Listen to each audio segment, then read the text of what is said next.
Hey everyone, today the Unitarian Universalist practice at home that we wanted to talk about is covenants, which is one of the tools that we have to guide us in difficult times in particular, but really always. Yeah, and I know we've talked about covenants and covenanting before, but I wanted to revisit it in part because something came back to mind for me, and that was a while back, years and years ago, when I was first starting the website that exists now. It's UU at Home. It kind of started off as like this blog and this idea that as Unitarian Universalists, we had certain practices and experiences that grounded us and that were maybe shared experiences, right? So as I was kind of like doing research and like figuring out what are the tools that people need to live out Unitarian Universalism at home every day, I asked a group of, there's a Facebook group called Raised UU, and I pitched the question to them, what are some of the formational, foundational experiences that we all kind of have in common as Unitarian Universalists? And there weren't many that people came up with, and this was so surprising to me because like I could think back to my UU childhood and sort of like remember these different things that I sort of in my own mind identified as quintessential Unitarian Universalist experiences, like how my family used to talk about politics and religion. Not that we talked about it, but sort of like how we held those conversations. I always thought of as a UU experience to me. And that's not necessarily a shared experience that other folks have. And I think part of it has to do with the fact that there are, we have congregational polity. A lot of our congregations have different sets of practices, different rituals, that sort of thing.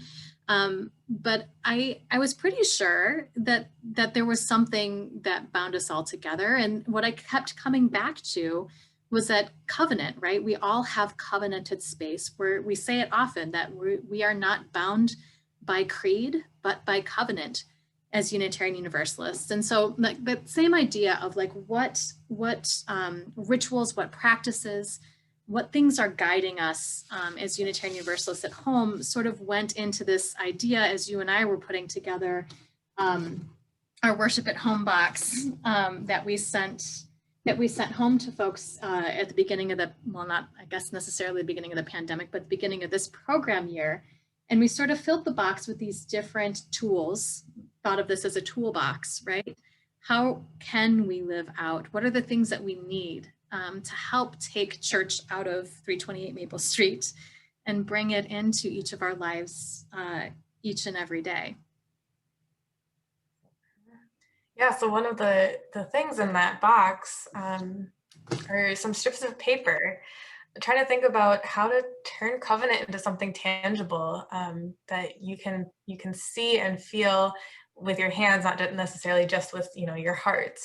And so we have these strips of paper in that box that families can write down pieces of their covenant on and be together in this practice of really naming what is it that we value, what are we aspiring to. How are we going to be in right relationship with one another as a family? And in that box as well, there's a little booklet, and on page 13, it offers some guidance for how to do that. And after you write down your covenant, your family covenant, that booklet invites you to turn it into a paper chain, linking everything together.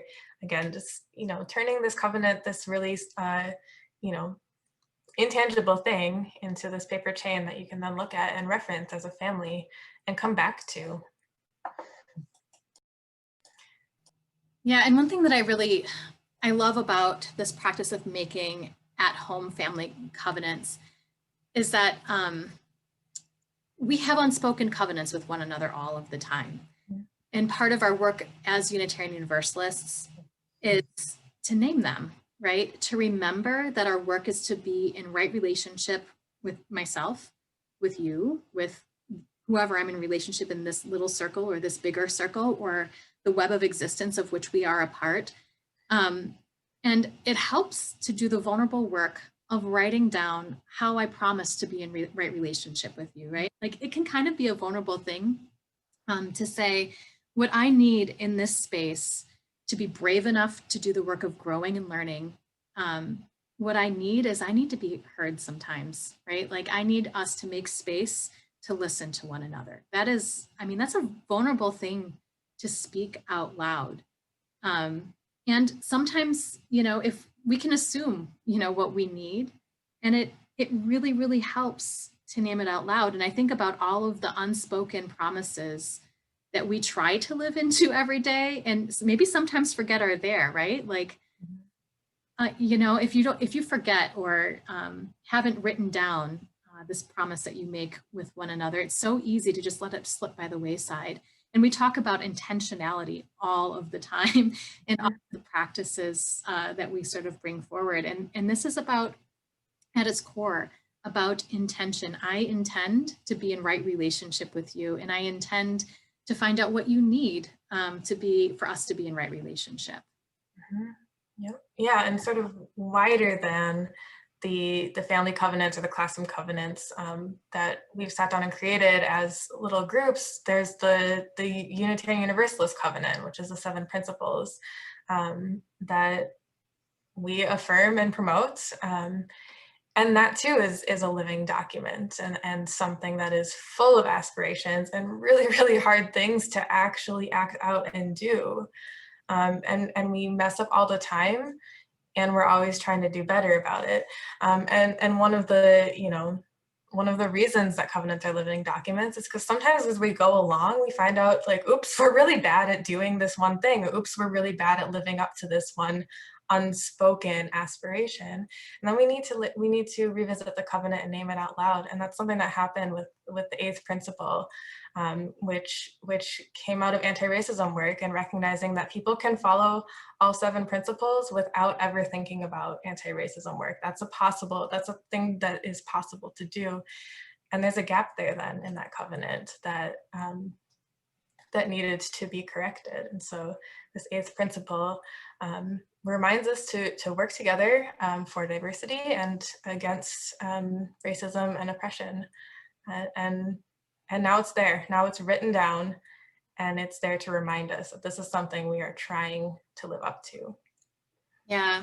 And I think it's really important for our covenants not to sort of like slip into the theoretical, right? Like, so technically, our 7 principles are Article 2 of our bylaws, right? And so I think a lot of people say, well, you know, it's a covenant between our congregations. Yes, and it says, it starts off, we, the member congregations of the Unitarian Universalist Association, covenant to affirm and promote. That's strong language there. We covenant to affirm and promote. It invites us to do those things, right? All we do, not just talk about it. We're not just talking about dismantling white supremacy. We are affirming and promoting it, which calls us to action in all that we do. And I think that we have to start that practice. It's a big call, and we have to start it in our own homes and in relationship with ourselves, in relationship with those in our circles.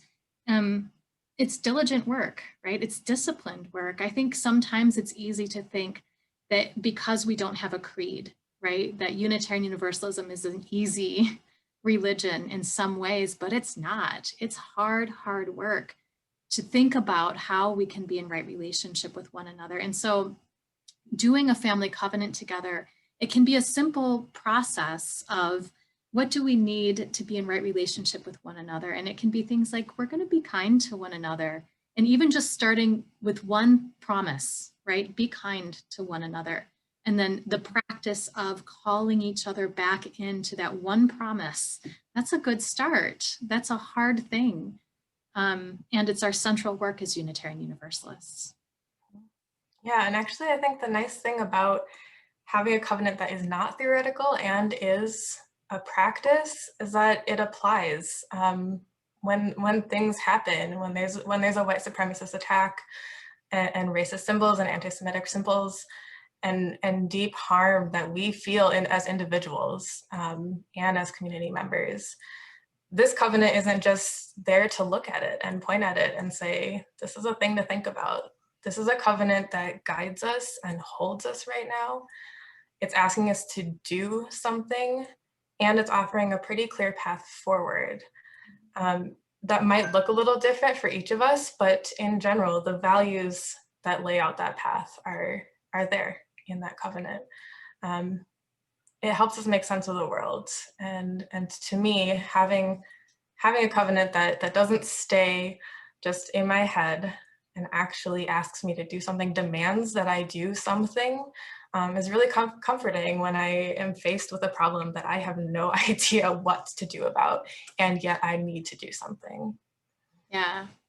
I feel like you and I, Nico, we often sound like a broken record, right? Whenever we're wrestling with something, it's always like, well, what are our covenants calling us to right now? Like how are we calling one another into right relationship right now, right? If we're out of covenant, how do we get back in right relationship? If there's something missing from our covenant, what is it? And I feel like I feel okay with being that broken record. I really do.